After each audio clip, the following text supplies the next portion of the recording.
Hello friend, welcome to trading buddy channel. तो दोस्तों, जैसा कि हम देख रहे हैं, हमने लास्ट वीडियो में भी बात की थी कि निफ्टी में यहाँ पे आपका बैड पैटर्न बन रहा है और साथ साथ शार्क पैटर्न बन रहा है और 5-4 पैटर्न, कुछ और पैटर्न्स की बात की थी हमने। यहाँ पे कंप्लीट हो रहे हैं। उसके बाद से हमें यहाँ पे रिवर्सल की एक ट्रेड मिली थी, ठीक है।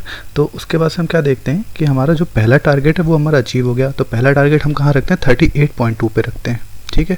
तो हम क्या करेंगे, यहाँ से फिब रिट्रेसमेंट ले लेते हैं पॉइंट ए से लेके पॉइंट डी तक। तो हम फर्स्ट टारगेट की बात करेंगे। तो फर्स्ट टारगेट कहाँ हमारा 38.2 पे कंप्लीट होता है। तो 38.2 पे कंप्लीट हो गया है हमारा फर्स्ट टारगेट। उसके अलावा हम बाकी सारे को हटा देते हैं।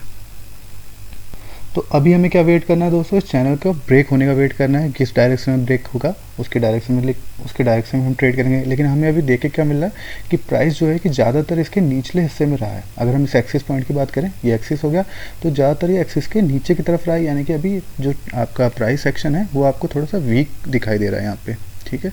लेकिन अगर हम इसमें बाई की ट्रेड तभी लेंगे जब ये ऊपर की तरफ ब्रेक करके जाता है और वहाँ पे कोई हमें दोबारा सपोर्ट लेते हुए मिलता है, तब हम बाई की ट्रेड लेंगे। नहीं तो हम अपने सेकंड टारगेट का वेट करेंगे। सेकंड टारगेट कहाँ होना चाहिए? 618 पे होना चाहिए, ठीक है। और दोस्तों, मैंने एक कॉमन क्वेश्चन देखा है कि कई सारे लोग ये पूछते हैं कि हम इंट्राडे में हार्मोनिक ट्रेडिंग कैसे कर सकते हैं, या फिर हम 15 मिनट के चार्ट पे हार्मोनिक ट्रेडिंग कैसे कर सकते हैं, या फिर हम 5 मिनट के चार्ट पे हार्मोनिक ट्रेडिंग कैसे कर सकते हैं। तो दोस्तों, मैं आपको एक चीज़ क्लियर कर देता हूँ कि अगर आपको डे ट्रेडिंग करनी है, डे ट्रेडिंग का थोड़ा कंसेप्ट अलग हो जाता है। उसके ऊपर मैं अलग से वीडियो बनाऊंगा, क्योंकि उसमें हमें कैटलिस्ट की ज़रूरत होती है, हमें अच्छे मोमेंटम की ज़रूरत होती है। पर अगर हार्मोनिक ट्रेडिंग की बात करते हो तो ये दोस्तों, हम इसको वेव के पैटर्न को ट्रेड करते हैं कि हमारा जो प्राइस से जो वेव बन रही है उसका पैटर्न, जैसे ये एक वेव हो गई, ये चैनल के अंदर आप वेव मान सकते हो उसको। तो वेव से जो पैटर्न बन रहा है हम उसको ट्रेड करते हैं। तो उससे हमें टाइम फ्रेम से कोई ज़्यादा फर्क नहीं पड़ता है। आप किसी भी टाइम फ्रेम में ट्रेड करोगे उसके बराबर प्रोबेबिलिटी होगी। हाँ, ये हो सकता है कि उसकी थोड़ी सी एक्यूरेसी कम हो जाती है, क्योंकि अगर आप लोअर टाइम फ्रेम में बात करते हो तो वहाँ पे आपकी एक्यूरेसी कम हो जाएगी, है ना। और एक्यूरेसी कम हो जाएगी, बट क्या है, आपकी फ्रिक्वेंसी बढ़ जाएगी ट्रेड की, आपको जल्दी जल्दी ट्रेड्स मिलेंगी। लेकिन हायर टाइम फ्रेम में क्या होगा कि आपको ट्रेड्स कम मिलेंगी, मतलब कम फ्रिक्वेंट ट्रेड मिलेगी, लेकिन आपकी एक्यूरेसी थोड़ी उससे ज़्यादा होगी। क्योंकि एक्चुअली होता क्या है कि हम देखो दोस्तों बिलीव करते हैं कि एफिशिएंट मार्केट पे, है ना, कि आपका जो भी इंफॉर्मेशन है वो आपकी प्राइस में इंक्लूड हो चुकी है ऑलरेडी। तो हम एडिशनल इन्फॉर्मेशन के पीछे नहीं भागते, हम बस प्राइस को देखते हैं कि प्राइस और टाइम के हिसाब से कैसा मूवमेंट हो रहा है, ठीक है। तो सबसे पहली बात तो हम ये सोच के चलते हैं। इससे क्या होता है कि हमें फालतू की और इन्फॉर्मेशन की ज़रूरत नहीं है, हमें बस चार्ट को देखना है, चार्ट में जो प्राइस कर रहा है हम उसके हिसाब से ट्रेड करते हैं। तो इसमें हमें क्या होता है कि अगर आप लोअर टाइम फ्रेम में बात करोगे तो लोअर टाइम फ्रेम में क्या कि आपकी इन्फॉर्मेशन बहुत जल्दी जल्दी चेंज हो रही है, उसकी वजह से आपके चार्ट में काफ़ी ज़्यादा मतलब वॉलेटिलिटी टाइप की रहेगी, है ना। फटाफट प्राइस आपका कभी ऊपर कभी नीचे हो सकता है, जिसकी वजह से आपकी एक्यूरेसी कम हो सकती है। लेकिन इससे क्या होगा, आपको अपॉर्चुनिटी बहुत जल्दी जल्दी मिलेगी, तो आपकी फ्रिक्वेंसी ज़्यादा हो जाएगी। तो उससे क्या इम्पेक्ट पड़ता है कि आप अगर ज़्यादा मतलब आपको ट्रेड ज़्यादा करनी पड़ेगी, ठीक है। तो आप ज़्यादा ट्रेड करोगे तो उससे क्या होगा कि आपके चार्जेस वगैरह ज़्यादा जा सकते हैं, है ना। तो और कोई बात नहीं होती दोस्तों, आप किसी भी टाइम फ्रेम में ट्रेड करोगे, आप हार्मोनिक ट्रेडिंग को कर सकते हो। ऐसा कुछ भी नहीं है कि आपको इसको स्विंग ट्रेडिंग में ही करना है या फिर आपको इंट्राडे में नहीं कर सकते। इंट्राडे में कर सकते हो, पर डे ट्रेडिंग के लिए मैं आपको अलग से वीडियोस बनाऊंगा। और फिलहाल हम देखते हैं, जैसे कि मैं आपको एग्जांपल के देके दिखाता हूँ। अब यहाँ पे हमने देखा था ये इस चैनल के अंदर ट्रेड कर रहा है, ठीक है। तो हमारा एक्सेस पॉइंट हो गया।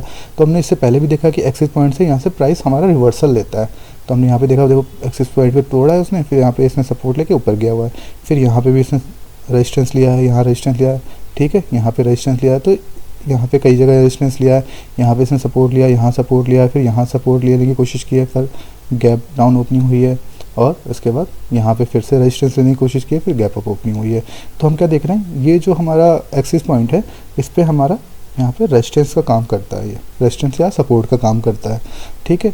तो पहली चीज़ ये क्लियर हो गई। उसके बाद से हम क्या देख सकते हैं, अब इंट्राडे की बात कर रहा हूँ दोस्तों, तो इसमें कोई फ़र्क नहीं पड़ रहा कि आप कौन से टाइम फ्रेम पे ट्रेड कर रहे हो, आप वेव्स को देख रहे हो और आप सप्लाई डिमांड के जोन को देख रहे हो, ठीक है। तो हम अभी क्या देख रहे हैं, यहाँ पे प्राइस ने कंसोलिडेशन किया है। और उससे पहले अगर इस जोन की बात करेंगे तो जो ये वाली लाइन है दोस्तों, तो हमने ये लिया था फिबोनाची रेशियो लिया था, उसकी लाइन है। तो एक तो ये सपोर्ट का काम करेगी, दूसरा हमने क्या देखा था, यहाँ पे पहले रेजिस्टेंस का काम कर रहा था जो कि अब टूट चुका है, तो यानी कि ये सपोर्ट का काम करेगा ये जोन, ठीक। तो हमें क्या देखने को मिल रहा है यहाँ पे, जिसका बी पॉइंट है ये आ रहा है लगभग 618 पे, ठीक है। तो ये यहाँ पे 618 के आसपास आ रहा है। तो यहाँ पे क्या है आपका कौन सा पैटर्न बनेगा, गार्टले पैटर्न बनेगा, ठीक है। ये आपका बी पॉइंट हो गया। बी पॉइंट कहाँ दिखा रहा है? 618 पे दिखा रहा है। तो 618 पे होता है तो हमारा कौन सा पैटर्न बनता है? ये हो गया हमारा बी पॉइंट।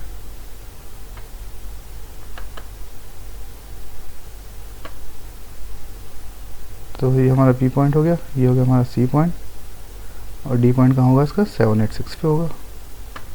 यानी कि अगर हम फिबोनाची रेशियो की बात करेंगे तो एक्स से लेके ए तक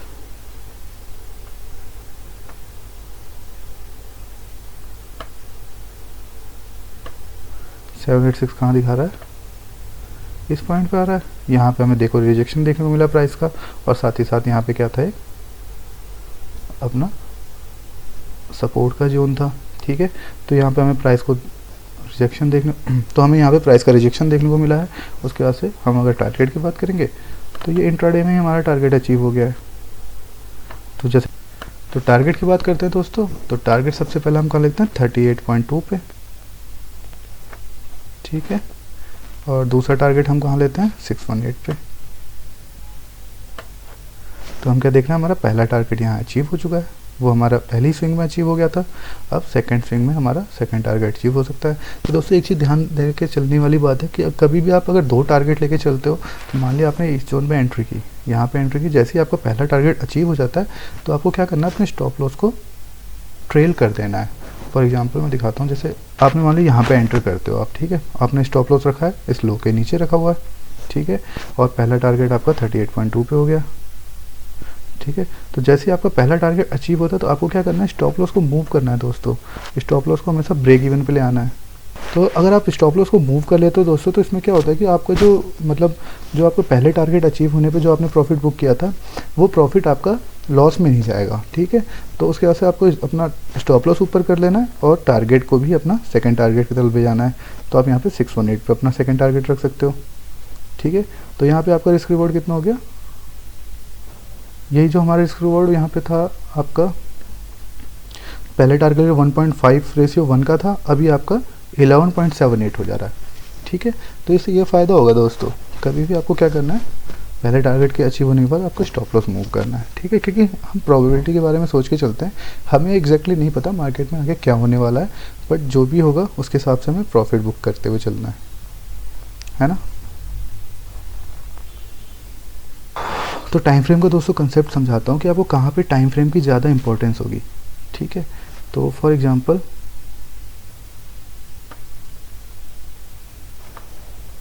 ये आप देख रहे हो यहाँ में प्राइस क्या है कि जो ये अपना जोन हो गया,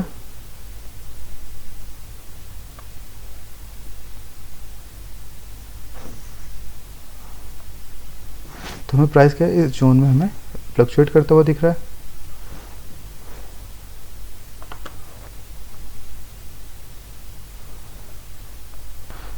तो एग्जांपल की बात करते हैं दोस्तों, यहाँ पे हमें क्या देखने को मिल रहा है? जो प्राइस है आपका, ये इसका एक्सिस पॉइंट ये होगा, इस एक्सिस पॉइंट के दोनों तरफ यहाँ पे रोटेट कर रहा है ना।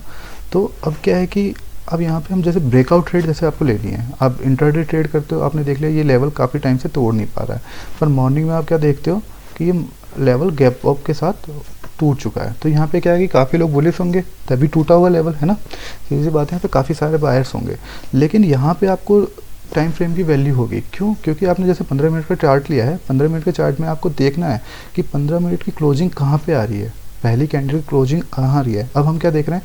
ये जोन से चार्ट, मतलब ये जो हमारा जोन था इसके बाहर तो इसमें गैप अप ओपनिंग की है, बट जब क्लोजिंग की टाइम आया तो क्लोजिंग करते करते वो इस चार्ट के अंदर ही आ गया है। मतलब 15 मिनट का चार्ट देखने का मतलब क्या है कि 15 मिनट तक भी यहाँ पे बायर्स इस प्राइस पे सस्टेन नहीं कर पाए हैं और यहाँ पे सेलर्स हावी हो गए हैं, और जो हमारी क्लोजिंग हुई है, क्लोजिंग वापस जोन के अंदर हुई है। तो हमें यहाँ पे टाइम फ्रेम की वैल्यू है ना।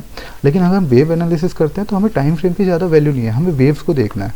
अगर हम हार्मोनिक वेव देख रहे हैं हम, या फिर कुछ भी इलियड वेव वगैरह देख रहे हैं, तो उसमें किसी भी टाइम फ्रेम पे आप कर सकते हो ट्रेड, ऐसा कुछ नहीं है। बस ये है कि लोअर टाइम फ्रेम पे आपको एक्यूरेसी कम मिलेगी, पर आपको क्या है, फ्रिक्वेंसी ज़्यादा मिलेगी, आपको ट्रेड की अपॉर्चुनिटीज़ ज़्यादा मिलेंगी, है ना। तो पहले कंसेप्ट तो आप ये समझ लो कि आप मतलब यहाँ पे टाइम फ्रेम के पीछे, मतलब टाइम फ्रेम से बहुत ज़्यादा फर्क नहीं पड़ेगा आपको, ठीक है दोस्तों।